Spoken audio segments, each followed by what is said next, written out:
ఆపరేటర్స్కి వీళ్ళకి న్యాయం జరగాలి. ఏదైతే మీరు తీసుకున్న జీవో ఏదైతే ఉందో ఆ జీవోని రద్దు చేయాలి అని చెప్పి వైఎస్ఆర్ కాంగ్రెస్ పార్టీ తరఫున డిమాండ్ కూడా చేస్తూ ఉన్నాము. న్యాయస్థానం పైన పూర్తి స్థాయి నమ్మకం కూడా మాకు ఉందని కూడా ఈ సందర్భంగా తెలియపరుస్తాం.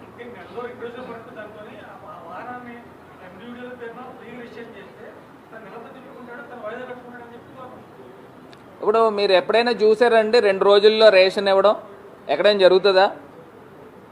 ఇప్పుడు 2 రోజుల్లో రేషన్ ఇవ్వడం ఎక్కడైనా జరుగుతుందా? కనీసం 10 రోజులు పడతాం. డోర్ డెలివరీ అంటే ఏంటండి? ఒకవేళ ఇంటింటికి మ్యాక్సిమం వెళ్ళకపోయినా ఆ వీధి చివర వచ్చినా ఒక 20 కుటుంబాలు ఉంటే 20 కుటుంబాలు చక్కగా వచ్చి వాళ్ళు ఫోన్లో మాట్లాడుకుంటారు.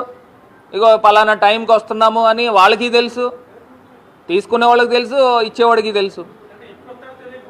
అలా ఉండదండి. ఎందుకంటే ఇది కాదు కాదు